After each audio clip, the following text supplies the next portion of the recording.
Stephanie. Everything is working out very well. I'm very pleased to see all the wonderful presentations. But let's go ahead and get started with this session. We have as a guest speaker Mr. Paul Ajegba. He is the Senior Vice President at Infrastructure Engineering Incorporated Affiliates. And the title of his presentation is Paradigm Shift, A Vision Towards Zero Deaths. He will discuss critical topics such as crash statistics, the challenges faced by roadway engineers, and the importance of state and DOT public awareness campaigns in addressing safety. The presentation will highlight systematic safety efforts, explore situations where solutions are clear, and propose multimodal and roundabout solutions as effective approaches to reducing crashes in roadways. Um, Mr. Ajegba is leading operations and business development for the Detroit office while serving as senior vice president and also overseeing national corporate growth. His distinguished engineering career spans both private and public sectors, including 32 years with the Michigan Department of Transportation. So he's thrilled to see Prairie View and Michigan State University partnering and collaborating underneath this center. Um, at Michigan DOT, he managed and delivered complex infrastructure projects across highways, bridges, as well as transit, aviation, and marine sectors. In January of 2019, Governor Gretchen Whitmer appointed him as director of MDOT while he guided the department's $5 billion transportation program shaping Michigan's infrastructure strategies and goals. He's an active member of several organizations, including ASHTO and COMPTO and the National Academy of Construction. Uh, and he is a strong advocate for diversity in engineering through internships and jobs. He is a graduate of Michigan State University. He is also a graduate of Prairie View University. And he is a member of the Insight Advisory Board. With that, I'd like to turn the podium over to Paul. Thank you so much, Dr. Perkins. Point of correction, I'm a University of Michigan graduate. The only time I don't root for Michigan State is when they play in University of Michigan. So thank you for those kind words. I'm really thrilled to be invited to be the keynote speaker today. Dr. Perkins and I have known each other for several years. I visited Purview a few years ago to talk to her and the students about the program that we started at Michigan, which is the Transportation Diversity Recruitment Program. We bring students in from all HBCU schools around the country to the state of Michigan. We put them up on campus at various universities across the state. We give them a job so they can learn engineering skills. So, and that's been a very successful program. So, again, Dr. Perkins, thank you for inviting me. As Dr. Perkins says, I'm a very, very proud graduate of Prairie View A&M University. I always tell people I got a great education at Prairie View for a fraction of the cost of what it would cost me to go to some of the big name schools. Prairie View and majority of HBCU school graduates that I've dealt with, we are just as good as any other out there. So again, thank you for that. I was reading the NCIT list of projects that are that the consortium is looking at uh, uh, researching, and two of them came to mind that I'm really pleased to see on the list. The first one is asset management. I think asset management is really critical to any organization to know how good or how bad your assets are out there and how do you commit resources and funding to improve those assets. I think that's a great thing. The other thing that I also saw on the list is resiliency. Resiliency, as we move forward, it's going to be very critical on how we improve our infrastructure. I tell you, when I was director in 2021, for those who are still climate deniers, please forgive me on this one. we're beginning to see a pattern developing where there's a lot of heavy rainfall, and the 100-year flood, we're seeing it regularly now. We had a major rainfall in Detroit area in 2021, and what ended up happening is that our freeway was flooded. Vehicles, trucks were stranded on a major freeway, I-94. I-94, for those who knows Michigan, it goes from Detroit all the way through Chicago to Minnesota. So if you look at a major freeway like that being closed because we had to get all that water out of the road, get all the stranded vehicles out of the road, it took us about a week to do all that and rebuild the road. That's a lot of money that the economic engine of the state, because it's an interstate freeway. So resiliency it's a big part of our challenge as engineers moving forward. All our pipes are undersized. We're going to have to, we're going to have to resize them to meet the challenges of the future. So I'm really pleased to see those two issues on the list of research that the consortium is going to take on. But my topic today, the reason why I picked towards zero debt is because we've made progress on this issue, but you're still seeing the numbers of debt on our freeways and roadways are still very high. Why is that? Even with all the great things we've done over the years to bring this number down, you still see that I believe that last year, this 2024 number is not out yet. The last number I saw was about 40,000. You'll see that on my uh, on my presentation.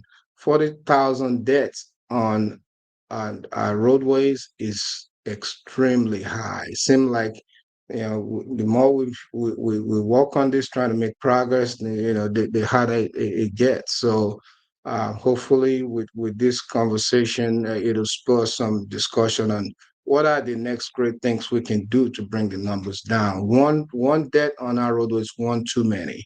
Next slide, please. So again, going back to the philosophy of the consortium, it's about equity, right? Sustainability, transformation of American infrastructure from both a physical and policy perspective is the ultimate goal of the center.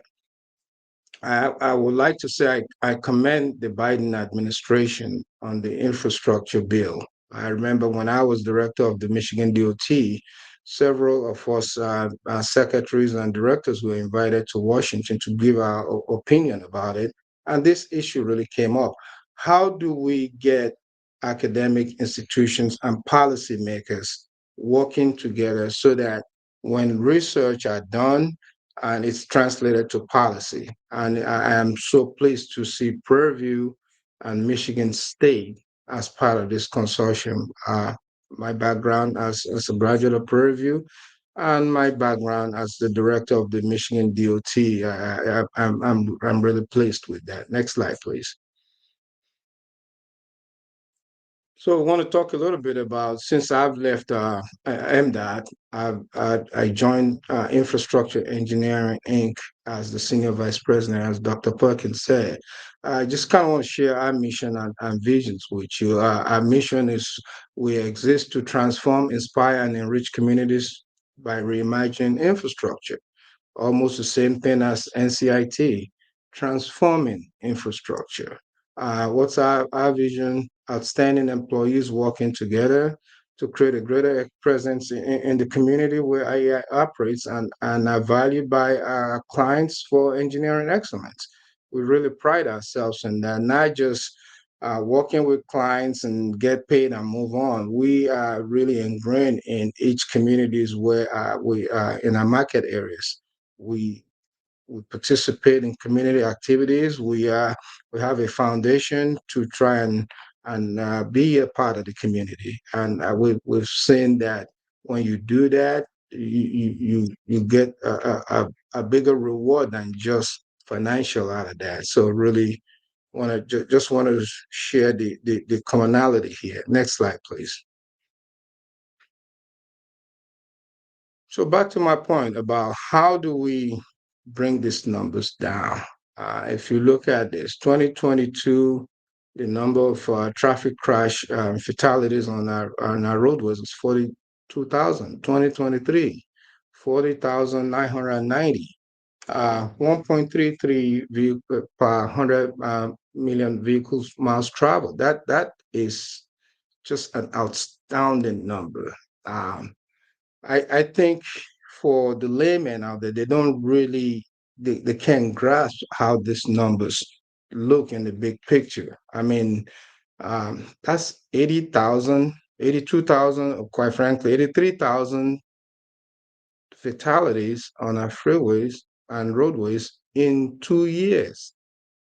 Those are staggering numbers. And 2024 is not faring any better. I was driving my way to work this morning. I saw we always put a changeable message on how many deaths on we had in Michigan. We are at 909, one more than we had last year. So the trend is still going upward or flat, not going down. So hopefully, a consortium like this can tackle what are the next best thing we can do to bring the numbers down. There's been a lot of talk about uh, uh, autonomous vehicle as an alternative. But whatever it is that we think we need to do as engineers to do that, we need to seriously explore that. Uh, Throwing in the white flag or waving the white flag is not an option when you see numbers like this. Next slide, please. So again, what are the major causes? Alcohol is part of it. Um, Total unrestrained, people not using seatbelt, and speeding. And if you, I just one of the worst days of my career as the Michigan DOT director was when a drunk driver, the in a construction zone, people were out there working at nights because obviously we try to accommodate traffic during the day, so we have the contractors working at night. A drunk driver drove into a closed lane and took out two young construction workers, 22 and 23-year-old construction workers. And these are the kind of young people we're trying to attract into the industry. To see that happen, it was devastating. But the point is, as much awareness as we've put into drunk driving, wearing your seatbelts, we still see that quite a few number of our population are not uh, taking heed to this issue. Next slide, please.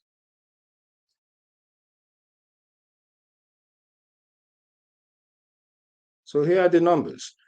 Part of what we've been doing over the years is talking about multimodal. Uh, let's share the road. We've done a lot of road diets, especially in inner cities, to make sure there's room for vehicular traffic, pedestrian, and bicyclists.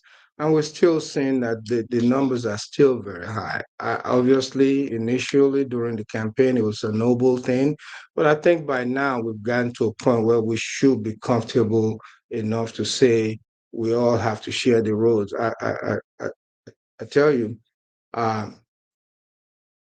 one person put it very well that when you create a multimodal infrastructure, you put a sidewalk out there away from the road. It's also a public health issue because people can get out of their houses and take a walk without having to worry about being run over. When I was in school, we used to say level of service A is what you're designed for, regardless of where you are. There was no inner city. I mean, in those days, we were designing 5, 7 lanes for inner city roadways. Freeways, same thing, high speed, moving traffic. Over the years, we're finding out which was a big paradigm shift. Communities are saying we don't want a level of service A going through our community. We want you to reduce traffic to level of service F. We're like, what are you talking about? No, we want people to slow down. Instead of this 5, 7 lanes you have, we want you to narrow it down to 3 lanes, two in each, one in each direction, and a turning lane. Make the rest of those pavement, make it a sidewalk, make it wider so people can come into downtown and walk around, enjoy the beauty of downtown, go to restaurants and shows and all that. This was a huge paradigm shift for some of us, without dating myself, that came up through those days where level of service is what you designed for. But over time, you get to say, well, maybe this is not so bad after all. The level of service A is good for freeways, but when you come to inner cities, level of service D or F is not so bad, because then you're sharing the not just the road, all the infrastructure around there. People wanting to go jogging or biking or walking, it should all part of the multimodal um, vision. So again, we're still seeing crash statistics between bicyclist vehicles still a little high, because it's a model concept that we're slowly getting used to. But I believe over time, as we continue to emphasize the need for multimodal shared infrastructure, I think things will get better. Next slide, please. This is another one, pedestrians. As I mentioned, when you design a multimodal facility, you have to look at, okay, well, how do pedestrians also walk safely in any community without having the fear of being run over by vehicles. 73% of pedestrian fatalities occur at non-intersection locations. You're just walking through downtown, you get run over. I'm not saying that happens all the time, but 73% is still a very, very high number, as much as we've been preaching multimodal design and multimodal use. Next slide, please. So, how do we reduce fatalities for all roadway users? I, I am of the opinion that we have to change from a reactive engineering to proactive engineering. And what do I mean by that? I'll give you an example. When we were coming up, I was a traffic and operations engineer. And I remember my boss used to say this, that near misses don't count. What does that mean? I'll give you an example. Let's say somebody, a lady or a man, calls and say, "Hey, I just drove through this intersection. I almost got hit. We need you to look at putting a traffic signal at this location." We have what in MDOT at that time, what you call a spot file. We will go to that spot file and look at all the history. Well, there hasn't been any crash at this location, no fatalities. It doesn't meet warrant. We move on. But I think that is a misnomer in these days, uh, because there are no crashes there does not mean that intersection is safe.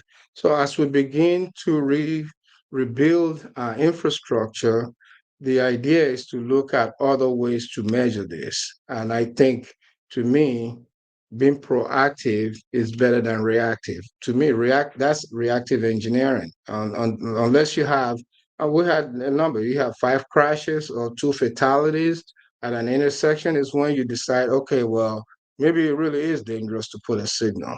That to me is an old way of thinking about engineering. Next slide, please. So, as I said, we've done a lot of things to try to bring the crash fatalities in our roadways down. These are some of the examples, obviously. Uh, are we making progress? I'll say we are, but at the same time, seem like the numbers is kind of flattened out.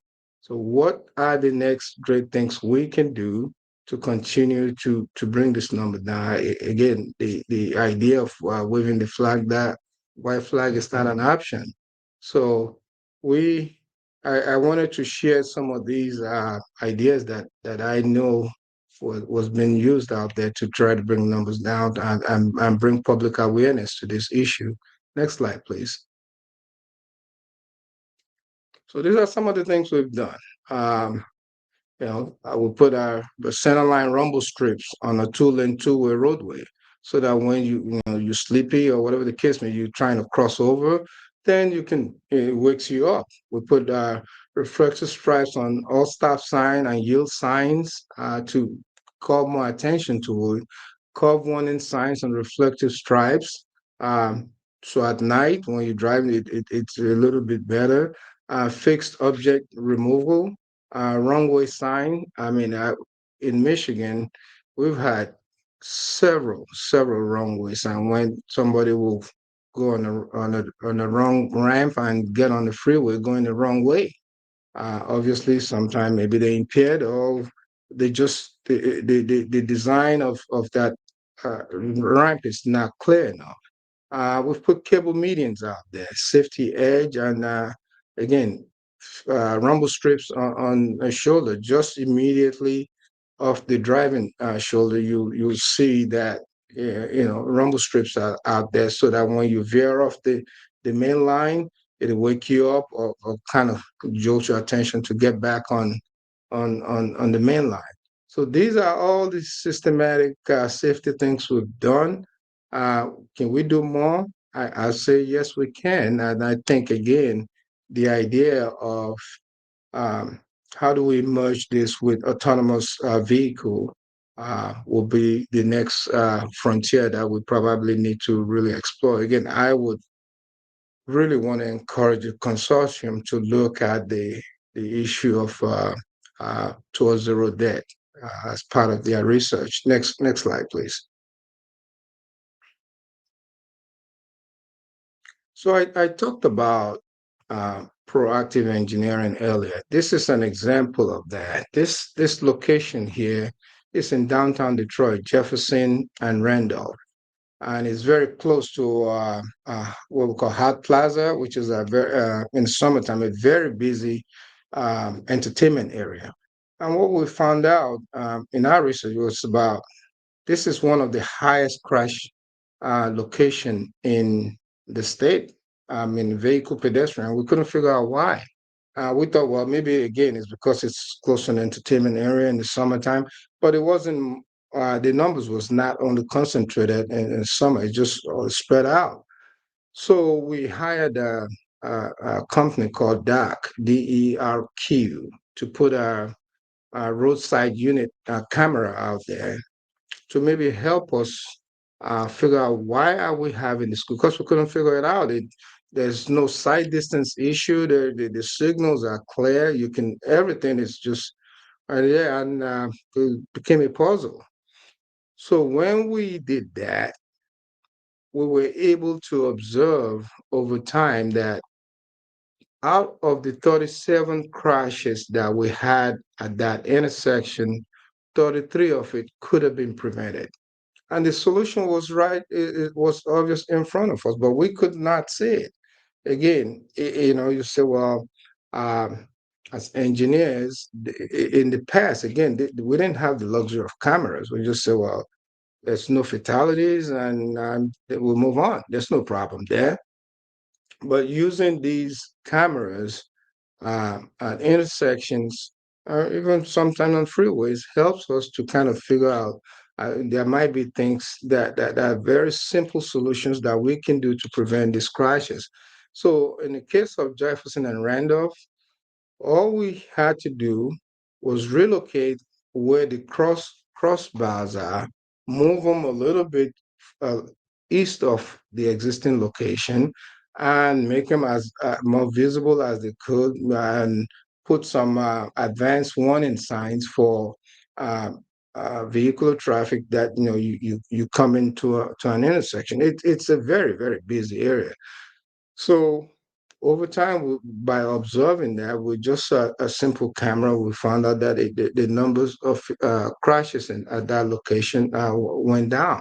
So I want to encourage, again, the consortium to look at how do we get, little, very, cheap solution-based ideas out there where we can solve bigger problems. Obviously, there's the issue of privacy. But I think again, with academic institutions working with policymakers, there's always a common ground. There's always, in my opinion, what I call a compromise on what's best for the collective. Next slide, please. So again, these are some of the things that we've done over the years to try to continue to reduce crashes. Doing you know, a road diet is one of them. Reduce vehicle traffic from six lanes to two lanes in the cities. You don't need all those lanes. Use the rest four lanes for pedestrians, uh, for bicyclists, so that everybody gets to use the infrastructure. And if you can see the picture here is showing the before and after. Next slide, please. Roundabout is another form of trying to calm traffic down and reduce crashes in our roadways. We have found roundabouts to be a good way of reducing crashes in our roadway. Next slide, please. So with that, I think I would open it up for questions. Again, I want to thank Dr.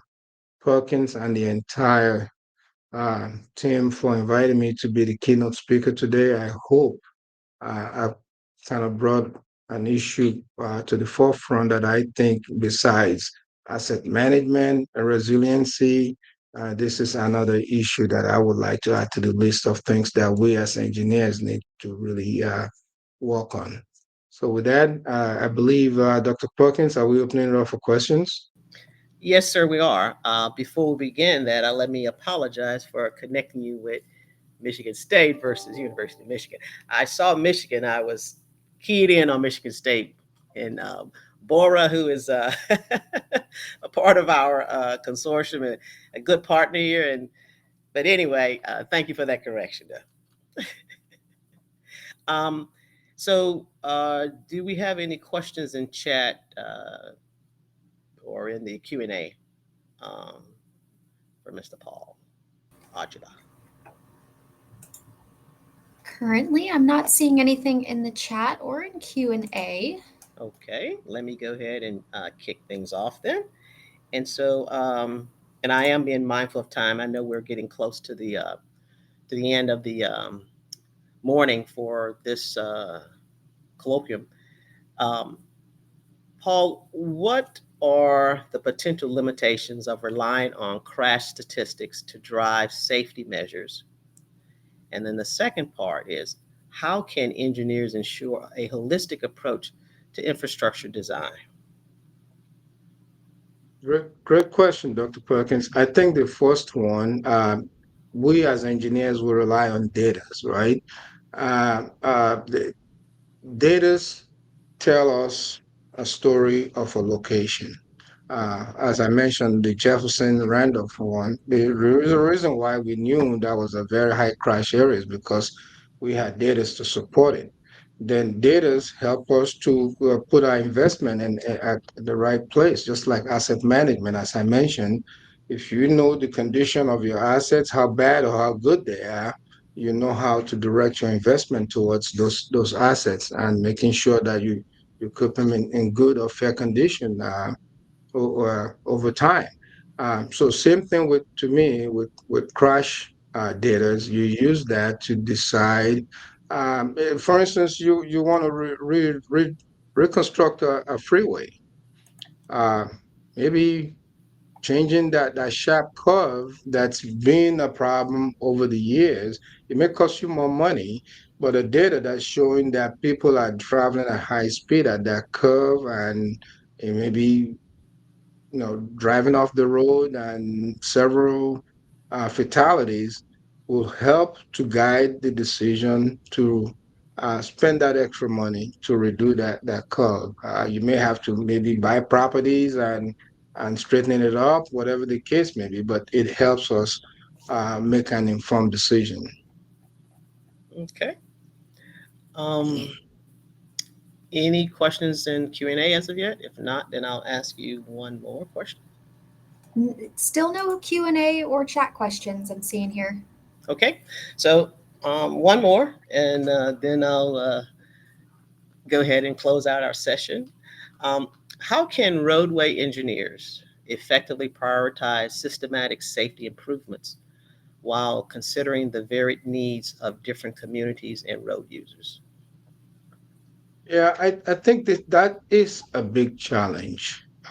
There are some advocates of freeways. As I mentioned, even the idea of communities saying we would like to see level of service D or F in their communities, it wasn't,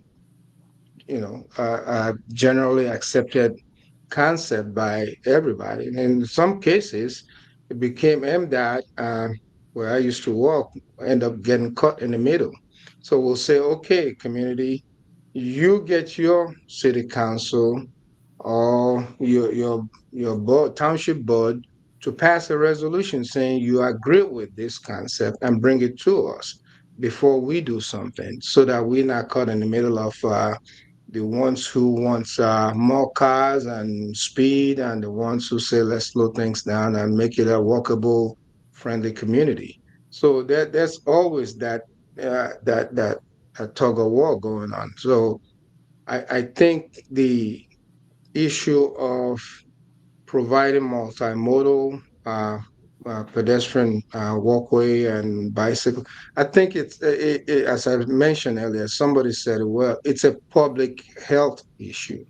If you provide the right infrastructure for the community, people will get out and use it, either going for a walk or riding their bikes because they feel safe.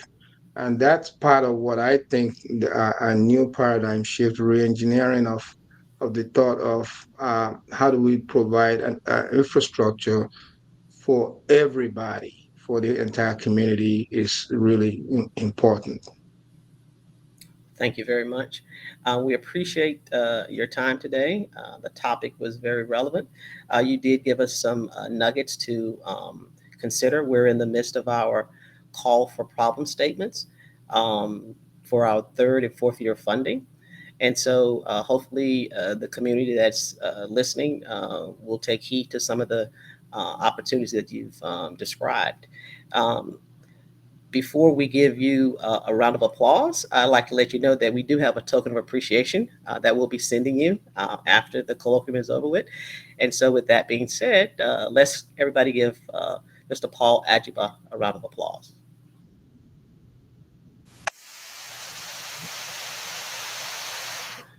Thank Thank you, you. sir. Okay. Appreciate it. It's been a great honor to be invited to speak to the team today. Thank you. And we look forward to you being part of our advisory board meeting on December the 6th. I will be there. Thank you, sir. Thank you. Mhm. Yes. Appreciate it. Okay. Bye bye. Okay, ladies and gentlemen, it's time to wrap up. I'm not going to delay us too much longer. What we've seen today, particularly in our open remarks, was a significant amount of support coming from the USDOT leadership as well as our institutional leaderships. And so that speaks volumes from my perspective. And I'm very glad that we were able to showcase them in the manner that we did. Um, Real quickly, we have three core areas that we pursue within our center: research, education, workforce development, and technology transfer. Today, the research core area was the primary focus. Underneath it is our three pillars, which was the policy, technology, infrastructure, durability, and resiliency. Tomorrow, we will delve into our other two core areas: education, workforce development, and technology transfer, along with a combined session of two pillars that we'll have as concurrent session. Last night was great. Today was more icing on the cake, and I'm sure tomorrow will be a well-rounded type of event that will close us out. To all the presenters and all the moderators, thank you very much. And with that, Stephanie, I will turn it back over to you.